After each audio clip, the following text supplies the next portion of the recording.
कि जब हम पिस्टल उठा रहे हैं कर रहे हैं तो शोल्डर में काफ़ी लोगों के ना पेन हो ही जाता है। यस, तो वो उसका क्या सॉल्यूशन हो सकता है? कैसे अभी ट्रेनिंग करें सॉल्यूशन वो? बिल्कुल सही नॉर्मल बात है। हम्म ये क्यों होता है? हम्म एक परफॉर्मेंस के लिए एक छोटी सी आपकी बात पे आऊंगा। एक हम्म ऐसे ट्रायंगल होता है तीन हम्म, चीजों का। ठीक है एक चीज है डाइट, ठीक है। एक चीज है रेस्ट, और एक चीज है ट्रेनिंग। ट्रेनिंग। अब डाइट आप समझ में आते हो कि बैलेंस डाइट लेनी चाहिए। हम्म। दूसरा रेस्ट, आपको 8 से एक अच्छे एथलीट को 8 घंटे की मिनिमम नींद लेनी है, रेस्ट लेना है। हम्म ट्रेनिंग पार्ट में दो तरह की है। हम्म जैसे आप लेन से कर रहे हो ट्रेनिंग, एक हम्म फिजिकल ट्रेनिंग। हम्म हम्म।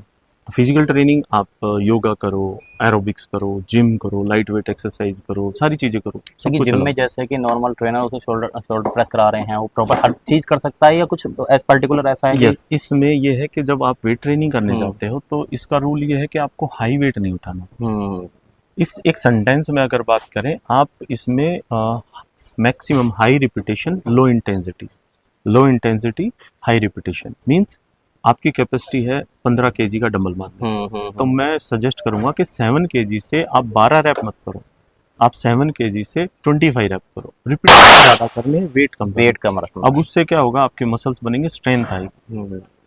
और उल्टा जो इंजरी होंगी वो भी ठीक हो जाएंगी। ठीक है ठीक है। तो और हाँ, मैंने एक चीज़ भी सुनी है कि जितना वेट हमारा वेपन का होता है, अगर उतने ही वेपन से हम उतने ही उससे ट्रेनिंग कर रहे हैं तो बहुत ही अच्छा होता है। ऐसा कुछ होता है?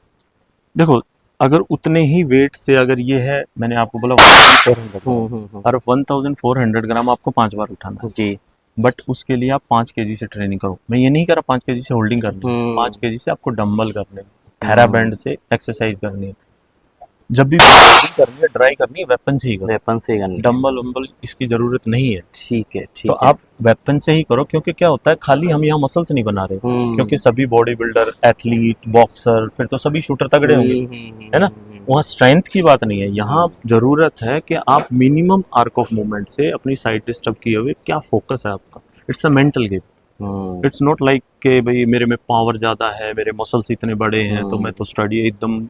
स्टडी रखना, जब तक हमारे शरीर में ब्रीथ, ब्लड सर्कुलेशन है, वो मूवमेंट होगा। होगा। अगर मूवमेंट आपको जीरो करनी है तो मरना पड़ेगा। हम्म। मरने के लिए शूटिंग नहीं कर रहे। ठीक है। राइट।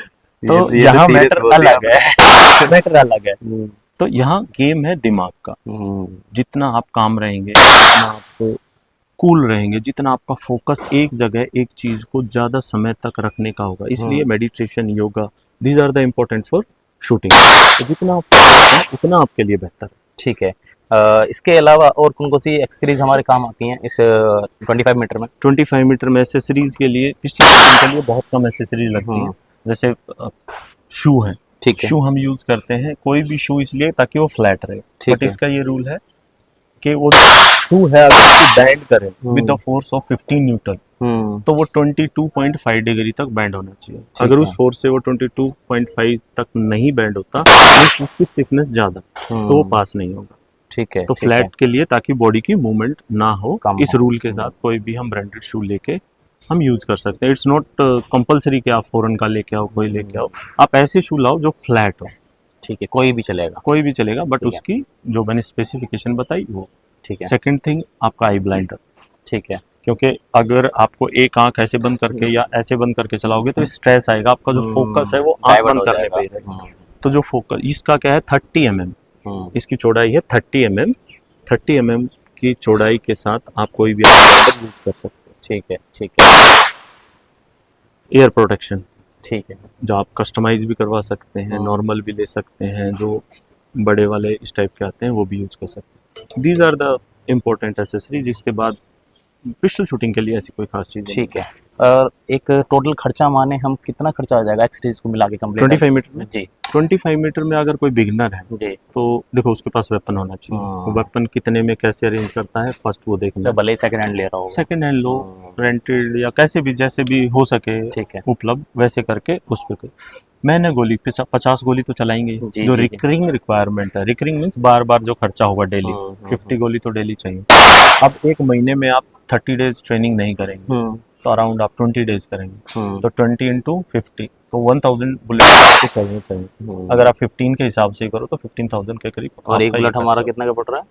₹15 का 15 लगा रुपए लो, 11-12 इम्पोर्ट का है, थोड़ा इधर उधर से एक्स्ट्रा लगेगा तो ₹15 का लगा लो। ठीक है। आप कोई ऐसी बता सकते हैं खिलाड़ी को जो दिल्ली में है और वो वहाँ से परचेज कर सकता हो ताकि उसे कुछ तो बेनिफिट मिले। नहीं, ये तो ओपनली है ओ, सब जगह पे। अच्छा अच्छा अच्छा। जैसे बहुत सारी कंपनियां हैं जो ओपनली दे रही हैं, तो वो कहीं से भी सब शूटर को पता है कहाँ से लेना है, क्या करना है, तो वो अब मैनेज हो जाएगा, वो ऐसी कोई बात ठीक है नहीं। ठीक क्योंकि है। ये रेस्ट्रिक्टेड आइटम है, इट्स अ फायर आर्म्स, ये ऐसे नहीं मिलेगा जिसके पास लाइसेंस है। एनआरआई भी देती है, आप एनआरआई के लाइफ टाइम मेंबर बन सकते हैं, अच्छा। तो एनआरआई भी आपको अच्छे रेट पे दे सकते हैं। और लाइफ टाइम कुछ फीस फीस है वहाँ अराउंड 25,000 50,000, वो आपको चेक करना पड़ेगा। ईयरली या पर ईयरली नहीं है, लाइफ टाइम। लाइफ टाइम के? ठीक है ठीक है ठीक है। तो उसके लिए भी आपको नेशनल शूटर बनना पड़ेगा, लाइफ टाइम बनने के लिए मतलब आपको स्टार्टिंग 10 मीटर पिस्टल एयर करनी करनी चाहिए, पड़ेगी। बिल्कुल वहां से करके इस तरीके से। ठीक है।